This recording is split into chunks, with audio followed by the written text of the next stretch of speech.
This Family Life News podcast is made possible by the support of listeners like you. It's the Noon Report from Family Life, bringing a Christian worldview to what's happening in New York, Pennsylvania, across the country, and around the world. Weather with Kevin Williams and faith-focused feature stories with the Family Life News team. Now, here's what's happening. Good afternoon, and thanks for joining us. I'm Family Life News anchor Sarah Harnish. The trans ban stands, a monumental day on the U.S. Supreme Court. The justices just set a new national precedent and upheld laws in Idaho and West Virginia that allow states to protect girls' sports. 15-year-old Becky Pepper Jackson is a biological boy who sued to overturn West Virginia's ban. I've been a girl forever, and playing on the guys' team is going backwards. West Virginia's Attorney General John McCuskey has issued a statement saying Title IX has been turned on its head. Alliance Defending Freedom was the lead legal counsel on the case. ADF's Chelsea Yeoman spoke exclusively with the Family Life newsroom. She says today's ruling is a victory for every family in America, with a little girl that will never have to share a bed or a bathroom with a biological boy. We've had clients whose children were on trips, and while their daughters or sons were on trips, had to share beds with a boy or girl of the opposite sex. And there's an exposure level here that's, I think, absolutely unprecedented in history for our kids to say it's a hypersexualized culture right now, and our kids have had to be the victims of that. Yeoman says ADF will not stop fighting for faith, family, and biblical values, even if the case goes all the way to the U.S. Supreme Court. I hope we continue to see this idea that it's okay to not just adhere to your beliefs personally, but to publicly proclaim them. And, that's what we're committed to at ADF, that everyone might be more free because of the types of cases and legislation that we advocate for. 27 states have barred transgender athletes from participating in girls' sports. Another landmark case handed down today, the U.S. Supreme Court upheld birthright citizenship. It's a loss for the president. ABC's Mary Bruce. This is a huge blow to one of President Trump's signature immigration promises. In fact, on the very first day of his second term, the president signed this executive order unilaterally declaring that only newborns whose parents have permanent legal status are eligible to be citizens. Despite what the 14th Amendment says, the president often argues this is not how birthright citizenship was intended to be used. He often argues that it was meant for the children of enslaved people, not for those born of migrants who illegally crossed the border. The Supreme Court today firmly disagreeing, backing the 14th Amendment and the right to birthright citizenship. Now to the holiday heat. 170 million of us are bracing for brutal temperatures this week, starting today. How do you beat the heat? It's miserable. She wants to get in some water. It's very beautiful outside, so I like it when it's hot. Get in the water, but then get home, rest, nap, siesta. The National Weather Service says extreme heat watches and warnings are lighting up half of New York and Pennsylvania. The other half hit with heat advisories as the mercury climbs to a rare 105 degrees with the heat index today for many.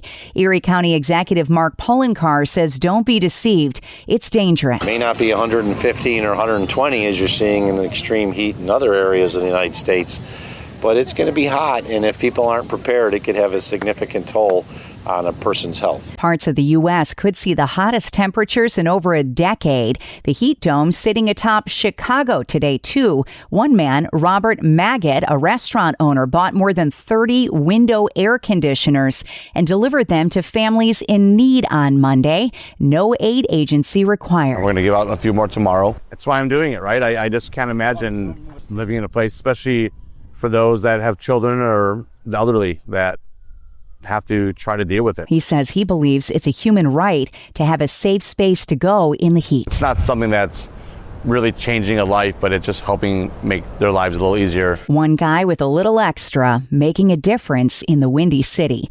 Kevin Williams has your forecast where you live in a few minutes. The death toll has surged to 1,700 in Venezuela from twin earthquakes that struck last week. Rescue teams are digging through the rubble, and there's been a surge of foreign aid. Among them, Christian relief group Samaritan's Purse, who set up shop last night with an emergency mobile field hospital to help the injured. I'm standing in a baseball field here in La Guardia, Venezuela, very close to some of the worst destruction of the back-to-back earthquakes that happened days ago. At this baseball field, we are turning this into a full Tier 3 emergency field hospital. That hospital is capable of treating more than 100 people a day, and it's positioned directly in the quake zone. We have been working all day trying to get this thing up and mobilized so we can start taking care of people as soon as possible. There's a lot of injured people, and so we're going to work to get this thing ready so that we can start treating the victims of the earthquake and sharing the love of Jesus with them. Samaritan's Purse, just one of the faith-based organizations on the ground. You can track the work of many groups on our website and take part right here from New York and Pennsylvania by heading to familylife.org/relief. Immigration is in the spotlight today with 2 hearings on Capitol Hill. A House Homeland Security subcommittee will meet to examine threats along the northern border, where illegal crossings and drug trafficking have recently surged. That meeting set for 2 p.m. Eastern. At the same time, a House Judiciary Committee will hear testimony from parents who lost loved ones during sanctuary policies, including the mother of Sheridan Gorman, whose daughter was fatally shot by a suspected Venezuelan immigrant. War of words. There are mixed messages from the U.S. and Iran as President Trump sends a high-level team to the Middle East to Qatar to resume peace talks today after days of attacks. Iran insisting both sides remain far from a deal. Fox's Trey Yanks. Oftentimes the Iranians will say one thing for their domestic audience, but at the negotiating table say something completely different. And we've seen that throughout these talks that took place, not just in Qatar, but also in Islamabad and ultimately in Switzerland. That's why we have to be patient here and wait for the facts that come out of these conversations in Doha. It gives credence to the ability of this to move forward. Voters are heading to the polls in Colorado, where progressive and socialist Democrats are hoping to continue their winning streak in today's primaries. In the governor's primary, Democratic Senator Michael Bennet is facing off against the state's Attorney General Phil Weiser, who's positioned himself to the left of Bennet. Worth the wait. Millions of Americans are about to get access to those popular but pricey GLP-1 medications for a fraction of the cost. A Medicare pilot plan will now cover the most prescribed GLP-1s. It launches July 1st, and participants must meet certain criteria, including height, weight, and comorbidities. The copay is $50 a month for a 30-day supply. And a pair of World Cup favorites are out of the tournament. Paraguay shocked Germany in a penalty shootout from Foxborough to make the round of 16. Here's NBC News. Earlier in the night, Paraguay pulling off one of the biggest upsets of the tournament so far, eliminating Germany. The 4-time World Cup champions defeated by a team the U.S. beat 4-1. Morocco did the same to the Netherlands south of the border. Round 32 of the knockout stage continues with 3 more matches today, including Mexico in front of its home crowd against Ecuador in an explosive nightcap. Still to come on the Noon Report, lifeguards are at the ready to help you beat the heat. The largest tax cut in Pennsylvania history could be on the way, and fireworks shows might be longer than usual. We've got details after weather. Good afternoon. I'm Kevin Williams, tracking an emerging heat wave. We'll have the numbers in the forecast. That's coming up in 10 minutes. Checking the stories making news where you live in New York and Pennsylvania. Heat alert. Heat and humidity set to spike over the next 3 days. Temperatures will be well above July averages. In fact, just about every county in New York and Pennsylvania is under some type of warning or alert at this hour. Shalom Singer, supervisor at Rochester's Genesee Park Pool, tells WHEC their lifeguard staff is on deck, ready for people to head there to beat the heat. This is when our community comes together. That's what we're here for. We're here for the community, so we're going to make it happen. We got no reprieve in sight for days. A bill just passed the state Senate that could provide the largest tax cut in Pennsylvania history. The legislation would eliminate the gross receipts tax on electric bills and require utility companies to pass the reduction on to customers, saving $1.7 billion the first year. It would also eliminate the current sales tax exemption on data centers. That bill now moves to the House for consideration. A man is facing charges after allegedly shouting he had a bomb in his truck at the Pennsylvania State Police while on the turnpike near Route 31. 45-year-old Jeffrey Server of Wendell is now facing felony charges of weapons of mass destruction. That truck was searched but no bomb found. Server allegedly stole the truck and the gun, which was found in the vehicle. The federal government says hundreds of hospitals are failing to comply with hospital price transparency requirements. Family Life's Mark Webster explains. The Trump administration wants hospitals to post their prices clearly so people can shop around ahead of time for the most cost-effective procedures. But 18 hospitals across the Empire State have now been warned they're not in compliance with the rule, including 2 in Western New York. Kenmore Mercy Hospital and Sisters of Charity St. Joseph campus in Cheektowaga received a notice from the federal government for failing to provide basic pricing information up front. The group Hospital Watch posted the names of those facilities saying, quote, too many major hospital systems are hiding prices, protecting inflated rates, and leaving families to deal with surprise bills they cannot afford. Mark Webster, Family Life News. Police have arrested 3 suspects after a chase that spanned Monroe County Monday evening. An officer spotted a vehicle at 10:50 p.m. on Lyle Avenue in Rochester, which had been stolen in a gunpoint robbery. When a traffic stop failed, police chased the suspects across the county until they abandoned the car near Spencerport High School and were taken into custody. No injuries or crashes were reported. Many Independence Day celebrations across New York and Pennsylvania will be longer this year in honor of America's big birthday. We do have a longer show because it's 250 years. We do have a longer show, and we do have music to our fireworks also. Clarence, New York says they didn't play a pivotal role in America's founding, but they sure can celebrate it. Fireworks in the Park Chair Bob Altieri spoke with WGRZ. Clarence wasn't anything 250 years ago. The Seneca Nation was primarily here.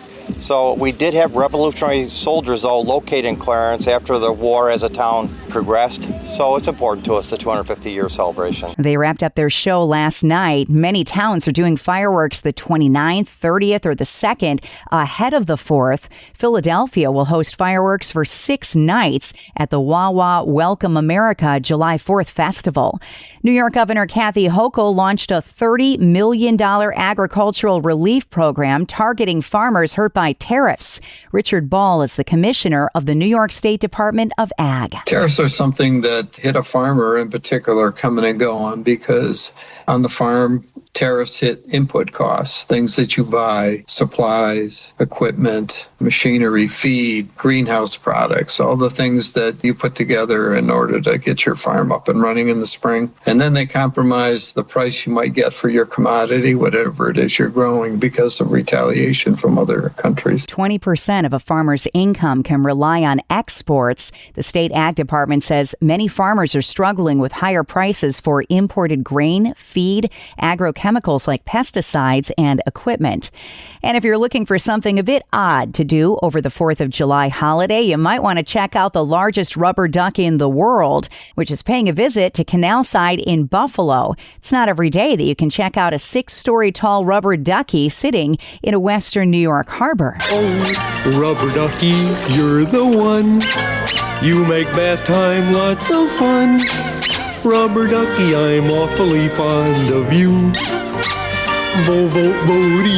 Mama Duck, along with her 10-foot-tall baby Timmy, will be on display as part of the Independence Day festivities. She's a massive 61-foot, 30,000-pound inflatable rubber duck that travels across the country to festivals as a symbol of joy. Local businesses like Buffalo Apparel are monopolizing on it. We'll have a vendor booth the 3 days that the duck is in town, and we'll be selling our typical Buffalo merchandise and so on, and just joining in the fun and the chaos. Mama Duck last visited Buffalo a decade ago in 2016. The Ducks will be in town from Friday until Sunday. Sports are on deck next. It is the 2-minute drill with Randy Snavely. Good afternoon, I'm Randy Snavely. Sarah, in the World Cup soccer matches, 2 of the favorites have been eliminated, both falling in a shootout. Paraguay shocked Germany, and Morocco did the same to the Netherlands. Another favorite, Brazil, had to come from behind in the second half to defeat Japan 2-1. The round of 32 knockout stage continues with 3 more games today. The United States plays their next match tomorrow. To baseball, Casey Mize had New York's number, striking out 10 and allowing just 1 hit over 7 innings as the Tigers handed the Yankees a 7-3 loss. Ahmad Rosario hit a 3-run shot for New York in the 8th inning to account for all of their runs. Toronto snapped their 6-game losing streak at the expense of the Mets, who have now lost 9 of their last 10 games after the 2-1 defeat. In Philadelphia, Esmeralyn Valdez and Jared Triolo both went deep to help the Pirates come back from an early 5-run deficit. And then Andy Rodriguez closed the deal with a 3-run shot in the 9th inning. Pittsburgh knocked off the Phillies 11-7. Trey Turner, Brandon Marsh, and Bryce Harper all hit home runs for Philadelphia.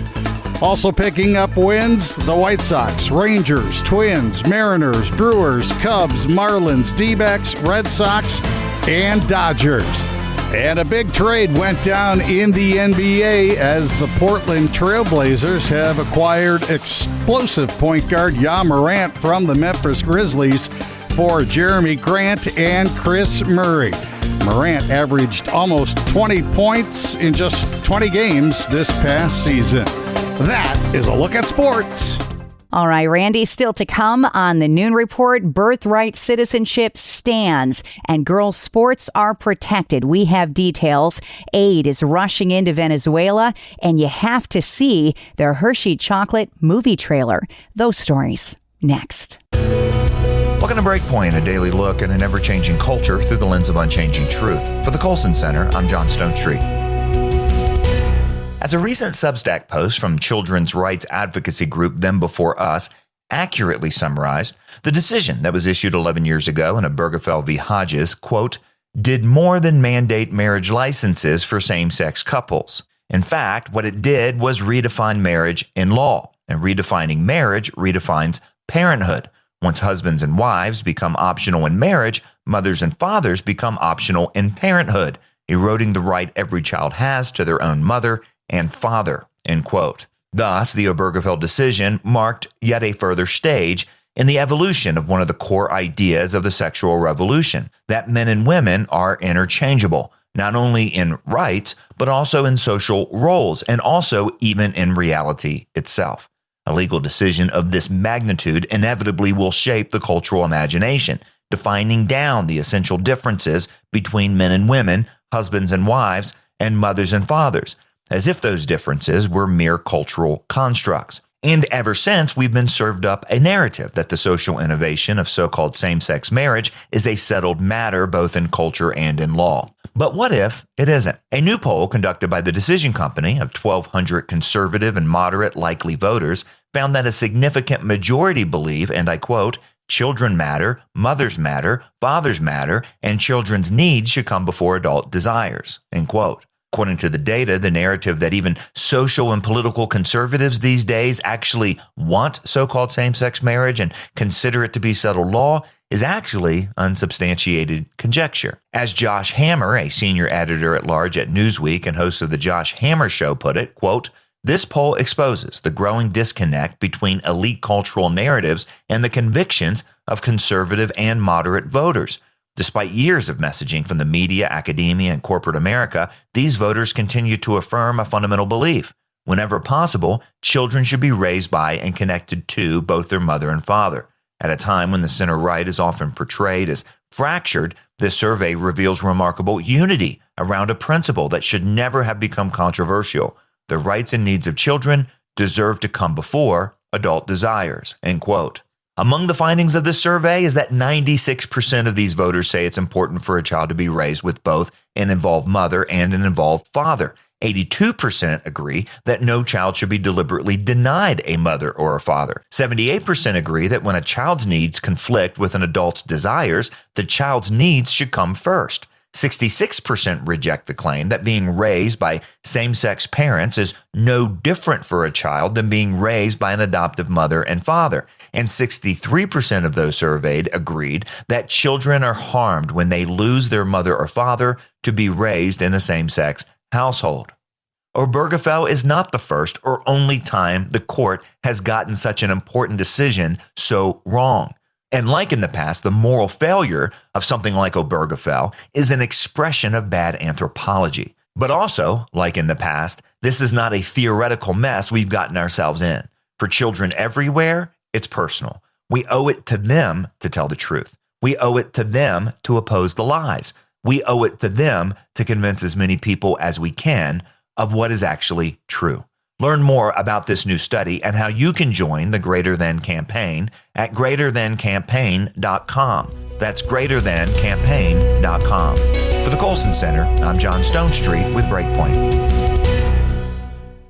Good afternoon. Here is your Family Life regional weather forecast. This afternoon, hot, humid, sunshine, couple scattered thunderstorms, high temperatures upper 80s to the middle 90s, heat index value as well into the 90s. Partly moonlit and sultry tonight, the low in the 70s. Hot and steamy tomorrow and Thursday. Fair amounts of sunshine along with an odd thunderstorm or two. High temperatures both days well into the 90s. Heat index values surpassing 100 in some areas each afternoon. All right, Kevin, this is the Noon Report on Family Life. I'm your host, Sarah Harnish.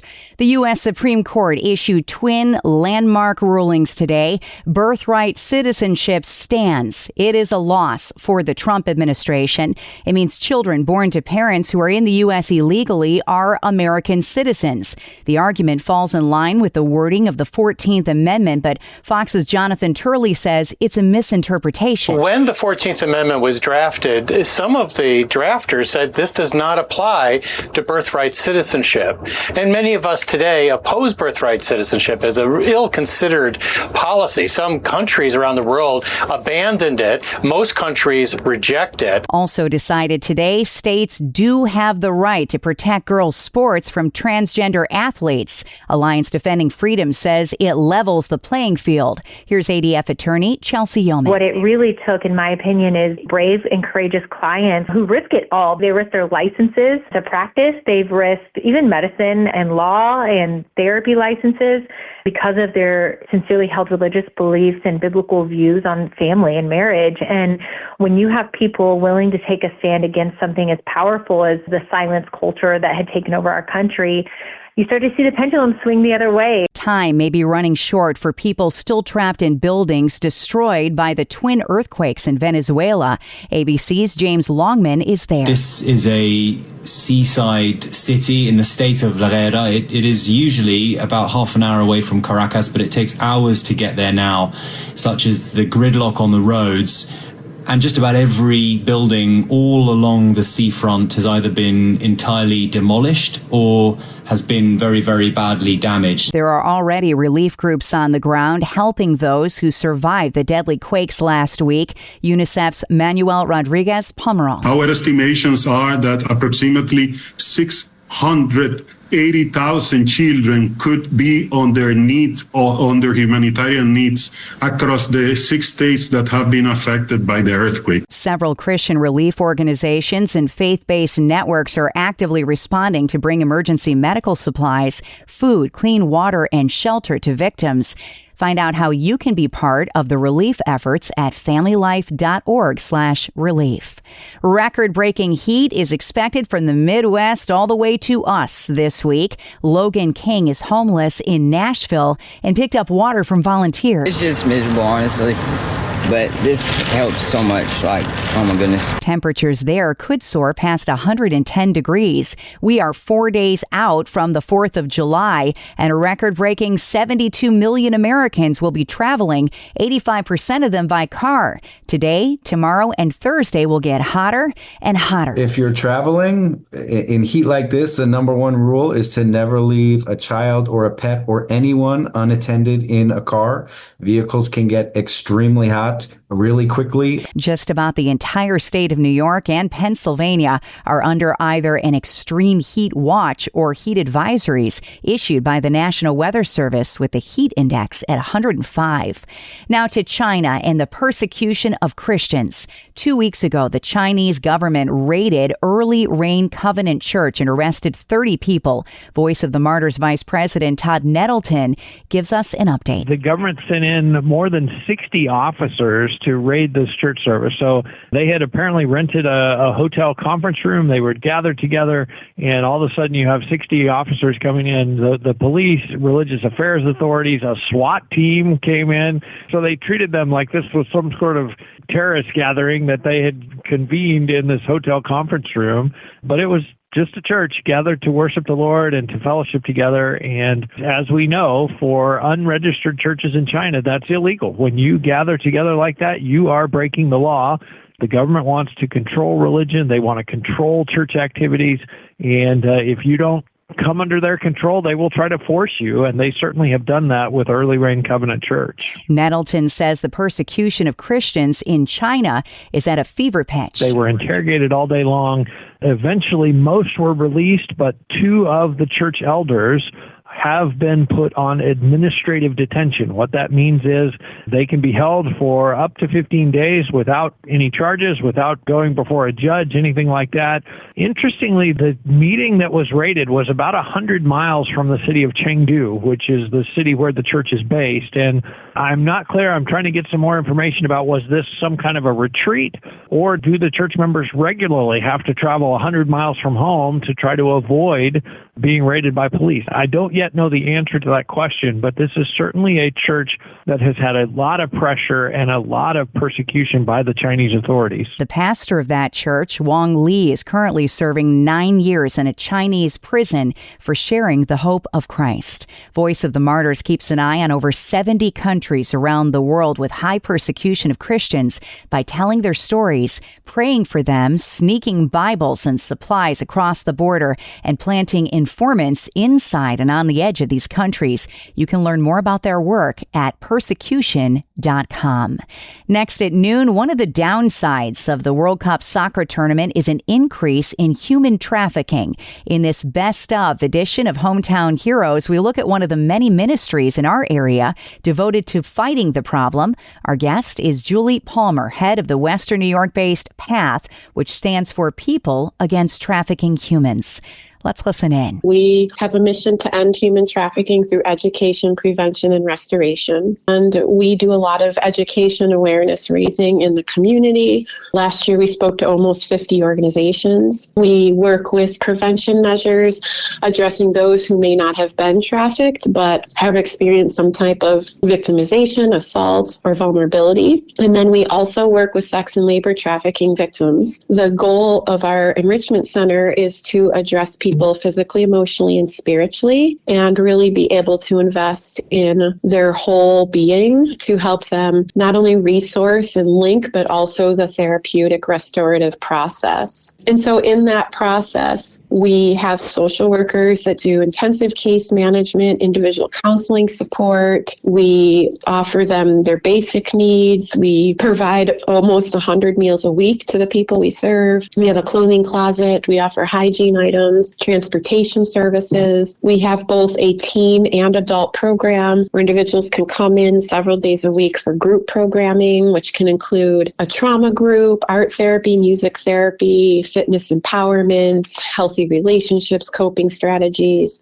Weekly, we have physicians on site in our Well Health program offering free health care and substance use intervention for anybody in need. We also have spiritual care support for people that are in that stage of developing that part of their healing process. The awareness really, I think right now is as good as it's ever been. It seems like it's finally getting out in the spotlight a bit. Yeah, I think that, the more effort that's going on in our region and across the country to bring this to people's attention, the more it is helpful for our work and to garner support, and also helpful to prevent individuals from being exploited. People, I think, have a vision of what trafficking looks like. It certainly can involve family and friends or who you thought were friends. It can take a lot of different forms. It certainly does. And I think sometimes, too, it's going to look different in different parts of the world, different parts of our nation. That's key and important. And I think in a lot of our education, when we are speaking to the Western New York community, as we serve the 8 counties, we address that. We really bring it to the local level as far as what we're seeing and experiencing in our community to help people better understand that. A lot of this is orchestrated through communications on the internet, social media, dating platforms. A lot of it is through vulnerability. People may have an addiction, homelessness, troubled home situation, running away, criminal justice system. Those things lead to more likelihood of people being recruited or solicited for exploitation. Crime tends to work in tandem at times, and so we are unfortunately seeing connections in those areas. And there's just so much brokenness around America right now, and there certainly is an important spiritual component to that as well. Healing and resolving of trauma is key to a successful future. And as we all know, it is important, too, to understand who Jesus is in your life and your identity and that it comes from him. And that's also something we help try to develop people and let them see through our efforts and our engagement that we're demonstrating God's love. I think we have found and learned a lot as far as how people are receiving Christ or how they're receiving believers. And I think the number one theme I hear is that people feel very judged. They feel shame and they don't feel a value. And I think what our agency has really tapped into is to start off with really building that trust and demonstrating love and value. And that's what causes people more to want to explore those other areas. I think people are much more interested in what you do than what you say. And I think that's actually in society by and large at this point is I think there's a real desire for people to experience things than they are to hear things. And I think that's a higher standard as Christ followers for all of us is we can all speak truth of the word, but how is that being lived out? And how are we going and stepping out maybe and reaching places that are uncomfortable or reaching out in the community where there is disenfranchised population groups of people all around us that we're serving them. And so I think those are things that our organization likes to really encourage people, help them see and understand how they can have a big part in that. That's Julie Palmer, Executive Director of PATH, People Against Trafficking Humans, a Western New York ministry devoted to ending the cycle of trafficking through education, prevention, and restoration. Their website is pathofwny.org. Hometown Heroes airs Tuesdays during the Noon Report or online anytime at familylife.org. Finally, at noon, if you love chocolate, if you love history, and if you love a good faith-based movie, you're in for a triple win. You can now take a first look at the brand new Hershey movie trailer. Christian filmmaker Angel Studios unveiled the official trailer on Monday for the much-anticipated biopic based on the iconic mid-state chocolatier, Milton S. Hershey. Is this your shop, Mr. Hershey? Yes, it is. Yes, it is. But truth is, candy is not just my business. Candy is my obsession. Over the course of filming, movie makers shot scenes across 17 locations in Pennsylvania, including Pittsburgh, Hershey, and Smithfield. The film will be in theaters on November 25th. And that's the world that we live in for Tuesday, the 30th of June.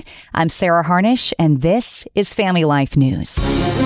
You've been listening to The Noon Report, heard weekdays on Family Life. Thank you for listening. Thank you for listening to this Family Life News podcast. If you've been encouraged by what you've heard, please share it with others and click the subscribe button to automatically receive future episodes. Family Life is a listener-supported ministry. Podcasts like this are made possible by your financial partnership. Find out more at familylife.org.